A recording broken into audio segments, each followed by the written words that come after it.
Un saludo a todos, encantado de poder participar en este ciclo de la UTPL con una presentación muy sencilla que es sobre la vida espiritual para no creyentes. La he preparado en dos partes y hemos añadido unas preguntas para trabajo personal en grupo y una pequeña selección de 3 libros sobre este tema. En el primer punto nos preguntamos ¿qué es un no creyente? Entiendo que es lo primero que deberíamos considerar para saber de qué personas estamos hablando, no creyentes. El determinar lo que significa la otra parte, vida espiritual, me parece que es paradójicamente más sencillo, pues aunque hay múltiples opiniones y definiciones, si les parece podemos comenzar nuestra reflexión con una noción aparentemente simplista de lo que es vida espiritual. Vamos con ello. La vida espiritual supone una atención por lo que nos trasciende, sea un poder superior, un Dios en el que creemos, nuestra relación más profunda con los demás seres humanos o con la naturaleza. Notemos que en esta definición de trabajo, lo que llamamos atención no es solo intelectual, solo emocional o solo dirigida a nuestra relación con el otro o con la naturaleza. Normalmente las 3 dimensiones, llamémoslas racional, emocional y unitiva de relación, están implicadas y penetradas por lo que estamos llamando vida espiritual. Alguien profundamente interesado en un área de la ciencia, por ejemplo, quien vive consagrado a comprender y penetrar el origen y naturaleza de la fuerza de gravedad, pongamos por caso, puede que integre o no esa actividad intelectual en una vida espiritual. Así quizás se despierte su admiración por un creador capaz de organizar el universo de forma tan compleja y admirable. Pero al mismo tiempo, esa persona puede sentir un profundo desprecio, odio, aversión por su prójimo. Eso no merecería ser llamado vida espiritual. Tiene solo la dimensión racional, intelectual. Otro ejemplo, muy actual, es el de la persona que dice no creer en Dios y sí en su unidad con todos los seres vivos, con el planeta y con las personas vivas, con las que ya dejaron este mundo y con las que aún no han nacido. Probablemente esa persona se considere espiritual, aunque no necesariamente creyente en un Dios. Estos ejemplos, sin duda parecidos a los que cada uno de nosotros conoce, nos llevan a comprender que hay muchas clases de no creyentes. Señalemos algunas. Primero, quien se niega a profundizar en la posible realidad de un Dios por el escándalo que ha recibido de las personas que se dicen creyentes, en ocasiones debido a ciertas acciones deplorables o incluso criminales, pero otras veces porque esperaría observar una diferencia positiva en el comportamiento de los que dicen profesar una fe, y tal vez esa diferencia pone de relieve más bien la apertura y hospitalidad de ciertas personas que no dicen profesar una fe. Esto sería pues un escándalo, serían las víctimas de un escándalo. Segundo, quien se encuentra en una actividad o en un estado emocional tan absorbente y apremiante que no ha podido siquiera plantearse qué es la vida espiritual. Personalmente he tratado con muchas personas en esta situación, algunas de ellas educadas en la fe cristiana. Bastantes de ellas pueden pensar que Dios existe, pero a la vez han sufrido tanto que sienten que no hay conexión entre ese Dios y ellos. Eso no es realmente creencia, sino mera opinión sin consecuencias en su vida. Un tercer grupo. Hay quien es no creyente por pura ignorancia. Por diversas razones no ha recibido ni el testimonio ni la enseñanza de personas creyentes. Son los que antiguamente el cristianismo llamaba los gentiles, que al igual que hoy puede tratarse de personas muy cultivadas en ciertas áreas del saber. Cuarto grupo, un buen número de no creyentes lo es por miedo al compromiso. Tienen la impresión, quizás la certeza, la seguridad de que existe un Dios, pero prefieren autoengañarse y convencerse de que ese Dios no les escucha. Viven en una división interna entre lo que les dicta su razón y lo que les imponen algunos sentimientos no muy generosos. Miedo al compromiso. 5. Hay otro grupo de personas cuya no creencia destaca especialmente por razones intelectuales. Su interpretación de muchos hechos históricos les lleva a concluir que la fe es una ilusión y que las religiones son puras construcciones sociales, un fruto de la sociedad o el resultado de una neurosis, como decía Freud en su tiempo. No vamos a dar más ejemplos y concluimos este apartado recordando que esos grupos mencionados hasta ahora no son excluyentes. Es una pequeña descripción. Así que vamos al segundo punto, la segunda sección de esta presentación, que se podría llamar ¿cómo es la vida espiritual de un no creyente? Comencemos ya directamente con la idea central que desearía presentar. Un no creyente posee vida espiritual por el simple hecho de ser persona humana.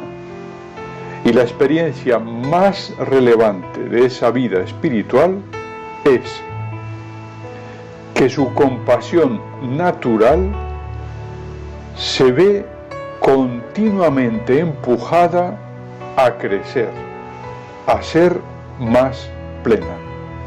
Este sería el contenido de la vida espiritual.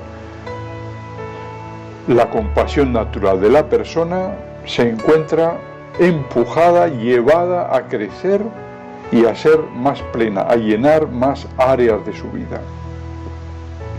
Es bien sabido que las grandes religiones, a pesar de sus muchas diferencias, toman como punto de partida precisamente la compasión. Sin duda, la interpretan y la definen de formas distintas, pero no creo que sea casualidad que todas arrancan de ese concepto, de la compasión. Es difícil negar que toda persona tiene una compasión natural, una forma de compasión natural. La podemos llamar también misericordia. Observemos que esa compasión es compatible con momentos de indiferencia incluso con comportamientos, acciones realmente crueles en ciertas personas. Mi ejemplo favorito es el protagonista de una película de gángsteres de Chicago que, después de ametrallar a 20 miembros de la banda rival, llega a casa con su arma humeante y se pone a llorar desconsoladamente como un niño porque su madre anciana tiene un poquito de fiebre. Se trata de una auténtica metáfora cinematográfica de la división interior del ser humano. Pero no hace falta leer un libro o ver una película para ser conscientes de esa realidad. Cada uno de nosotros, creyente o no, con fe grande o pequeña, lo experimentamos diariamente. Esa división. Destaquemos que la persona es capaz de aceptar o también de reprimir ese impulso de desarrollar su compasión natural. O sea, la vida espiritual se puede reprimir, pero cuando ese impulso no es rechazado, sino que se asume, el resultado es una verdadera vida diferente, algo dinámico, en crecimiento, en progreso, que realmente puede llamarse vida espiritual. Pongamos algunos ejemplos. Primero, los voluntarios, en cualquier actividad, se proponen prestar una ayuda específica, pero su experiencia es que las personas a las cuales ayudan necesitan más de ellos, siempre más. Mejor podríamos decir que necesitan toda su vida. Esto lo hemos oído en todos los voluntarios que conocemos.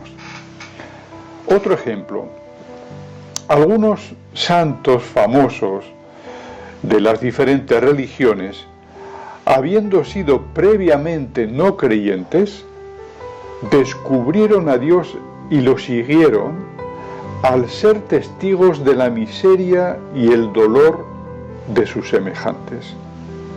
Algunos de ellos, que son llamados fundadores o fundadoras, construyeron además un camino para canalizar el anhelo de otros de vivir comunitariamente una forma de compasión específica, es decir, a menudo dirigida a personas realmente necesitadas de ella, en ciertos grupos, como niños, jóvenes, enfermos, pobres, etc. Otro ejemplo, al acoger y vivir con generosidad ciertas oportunidades de ser misericordiosos, como por ejemplo, perdonando a los demás, no hace falta pensar grandes crímenes, pequeñas cosas que perdonamos, llegamos a descubrir nuevas situaciones donde se requiere compasión. Una compasión lleva a otra. Es decir, quizá descubrimos personas que no esperábamos tuvieran necesidad y hambre, a veces desesperado, de misericordia. Finalmente, podríamos resumir lo anterior diciendo que si alguien comienza con una forma de compasión, aunque sea pequeña, compasión natural, comienza entonces un camino cada vez más exigente. Y sin embargo, ahora ya lo digo en lenguaje cristiano, lleno de nuevas gracias para vivir la misericordia en condiciones increíblemente difíciles. Es un camino cada vez más complicado, pero cada vez con más arsenal, con más gracia, con más fortaleza para vivir la misericordia. El caso de Jesucristo en la cruz, sintiendo verdadera compasión por sus verdugos, es un ejemplo insuperable.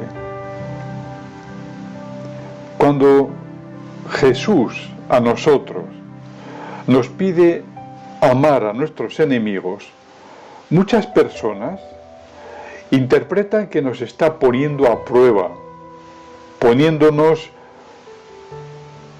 delante de un esfuerzo colosal que precisa fuerzas que no tenemos. Sin embargo, no está hablando simplemente de vida moral, de una obligación moral o de un mandato para los miembros de la Iglesia. No, se refiere a nuestra naturaleza, nada menos que a nuestra naturaleza, a cómo somos. La única forma de ser felices, de encontrar una vida plena, es vivir precisamente en plenitud la compasión y la misericordia, no solo en ciertos momentos y con ciertas personas. Eso es lo que nos lleva realmente a ser felices.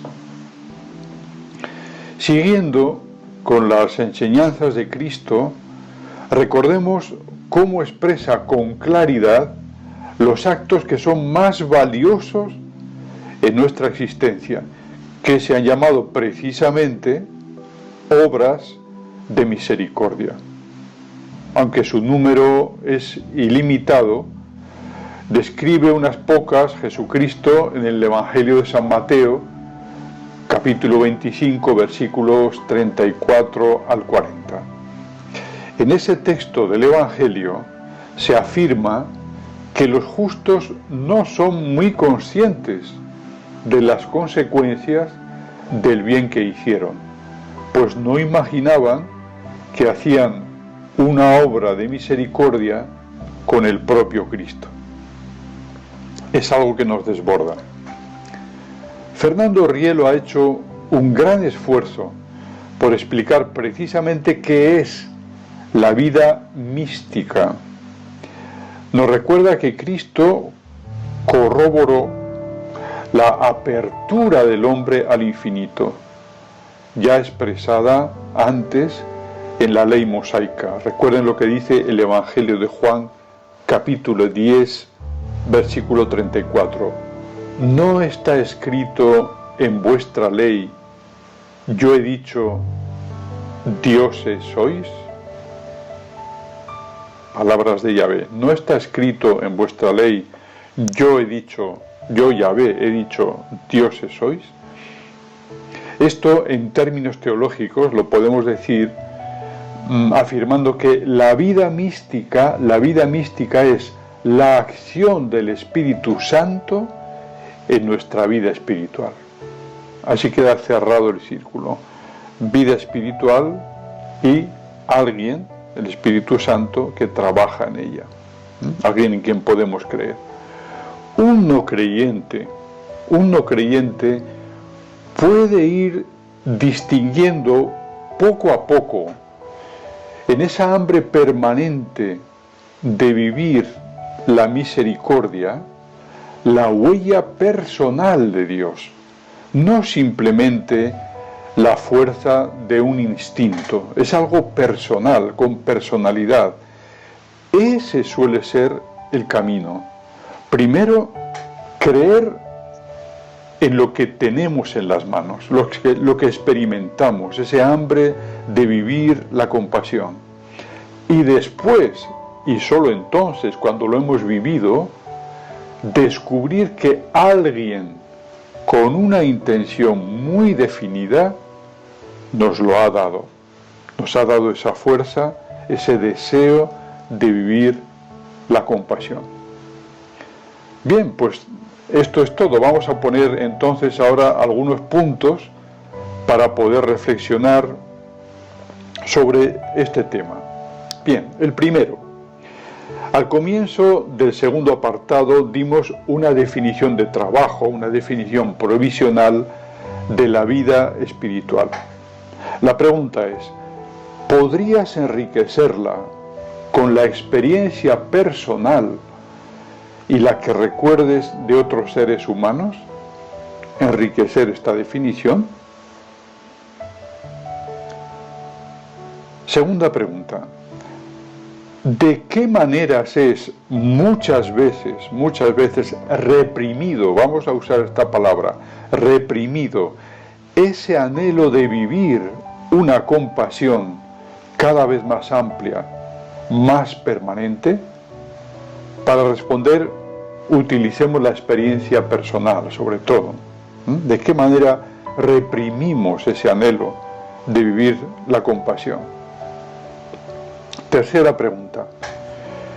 En el caso de Cristo, como maestro de vida espiritual, nos instruye explícitamente diciendo que nuestra vida espiritual significa nada menos que vivir la misma misericordia que su Padre. Vida espiritual mía es vivir la misericordia de nuestro Padre Celestial. Recuerden en el Evangelio de San Lucas, capítulo 6, versículo 36, dice: sean misericordiosos como su Padre Celestial es misericordioso. Entonces ahora vendría la pregunta. La pregunta ¿es compatible la existencia de un Dios misericordioso con el dolor y el sufrimiento que existe en el mundo? Fíjese que estamos poniendo las dos cosas juntas, la fe y la misericordia, ¿no? Es compatible la existencia. Podemos creer en un Dios que es misericordioso cuando vemos tanta miseria a nuestro alrededor, tanto dolor. Cuarta pregunta. Hay muchos jóvenes que no han tenido ocasión de poner en acto, en actividad, la compasión que sin duda han sentido por los demás, alguna vez o muchas veces, pero no han tenido ocasión de ponerla plenamente en práctica. Para los que conoces en tu entorno, pueden ser alumnos, familiares, amigos, ¿se te ocurren formas de mostrarles cómo hacerles ver un cauce para vivir esa compasión? ¿Se te ocurren formas de mostrarles un cauce para esa compasión que está ahí ya?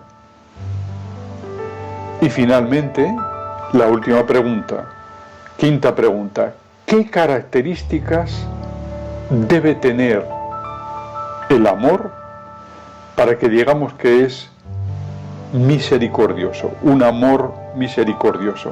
Introdujimos aquí la palabra amor, ¿verdad? Porque no cabe duda que en muchas religiones se habla que Dios es amor, y a ese amor se le da la primera característica de compasión, misericordia. Aplicado a Dios y aplicado a nosotros, ¿qué característica, qué es lo que distingue a un amor que sea de verdad misericordioso? Pues muchísimas gracias, que tengan un buen trabajo, y estoy abierto, por supuesto, a cualquier pregunta. Lástima que no pueda estar directamente con ustedes presencialmente, pero a disposición a través del email. Buen trabajo. Muchas gracias, y gracias a Cristina especialmente.